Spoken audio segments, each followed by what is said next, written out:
ఢిల్లీలో ఈరోజు కాంగ్రెస్ పార్టీ 42% బీసీల రిజర్వేషన్ మీద ఏ రకంగా ప్రచారం చేసుకునే ప్రయత్నం చేస్తున్నదో రాష్ట్ర బీసీలంతా కూడా గమనిస్తున్నారు. కామారెడ్డి డిక్లరేషన్ని అమలు చేయాలన్నటువంటి ఏమాత్రం కూడా చిత్తశుద్ధి కాంగ్రెస్ పార్టీకి లేదు. ఈ విషయాన్ని స్పష్టంగా శాసనసభలో బిల్లు పెట్టినటువంటి సందర్భంలో మేము మాట్లాడినాం. మీ ఆలోచన ఏ రకంగా ఉన్నదో మాకు అర్థమయ్యింది. బిల్లు పెట్టినట్టే పెట్టి దీంట్లో ముస్లింలను బీసీ రిజర్వేషన్లలో చొప్పించి మీరు తప్పుకోవాలనే ప్రయత్నం చేస్తున్నారు. ఇక్కడ బిల్లు పెడతారు, భవిష్యత్తులో ఢిల్లీలో ధర్నా కూడా చేస్తారు అని చెప్పినాం. నేను చెప్పిన దాని ప్రకారమే ఈరోజు కాంగ్రెస్ ఎన్ని నాటకాలు ఆడాలో అన్ని నాటకాలు ఆడేటటువంటి ప్రయత్నం చేస్తున్నది.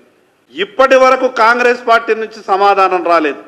ముస్లింలు లేనటువంటి 42% బీసీలకు రిజర్వేషన్లు ఇస్తామని శాసనసభలో మేము అడిగినటువంటి ప్రశ్నకు, మేము లేవనెత్తినటువంటి అంశాలకు ఇప్పటి వరకు కాంగ్రెస్ పార్టీ సమాధానం చెప్తలేదు. ఈరోజు ఢిల్లీలో జరిగేటటువంటి ధర్నా 42% బీసీలకని చెప్తూ ముస్లింలకు 10% కట్టబెట్టాలన్నటువంటి ఆలోచనతోనే నడుస్తున్నది.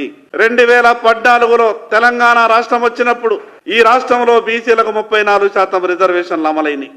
ఈ రోజు ఉన్నటువంటి పరిస్థితి 42% పేరుకు చెప్పే ప్రయత్నం చేస్తూ దాంట్లో ముస్లింలకు 10% తీసేసిన తర్వాత బీసీలకు మిగిలేది 32%. అంటే తెలంగాణ రాష్ట్రం వచ్చిన కొత్తలో 34%. ఇప్పుడు వీళ్ళు కాంగ్రెస్ వాళ్ళు చేసేటటువంటి చేష్టలతో 32%. అంటే దాని అర్థం ఆ రోజు 2014లో ఉన్నటువంటి రిజర్వేషన్లు 34 నుంచి 2 తగ్గుతున్నాయి అనంటే ఏ రకమైనటువంటి వ్యవహారం చేస్తూ ఉన్నదో ఈరోజు తెలంగాణ బీసీలంతా కూడా అర్థం చేసుకున్నారు. ఈ రాష్ట్ర ముఖ్యమంత్రి రేవంత్ రెడ్డి గారిని కాంగ్రెస్ పార్టీని అడగదలుచుకున్నాం. మీరు కామారెడ్డి డిక్లరేషన్లో ఎంత గొప్పగా చెప్పిండ్రు. సంవత్సరానికి 20,000 కోట్ల రూపాయలు బీసీ సప్లా నిధులని ఏ ఒక్క రూపాయి మిగలకుండా సంవత్సరానికి 20,000 రూపాయలు కేటాయిస్తాం, ఖర్చు చేస్తామని చెప్పారు కదా. 2 బడ్జెట్లు పూర్తి అయిపోయినాయి, నయా పైసా కూడా రాలేదు.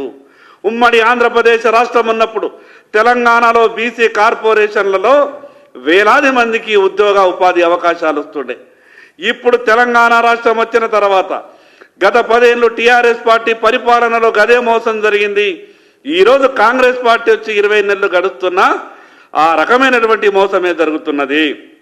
20,000 కోట్లు ఇవ్వడానికి మీకు ఏ షెడ్యూల్ అడ్డం వస్తున్నది, ఏ ఆర్టికల్ అడ్డం వస్తున్నది, ఈ కాంగ్రెస్ పార్టీ సమాధానం చెప్పాలా.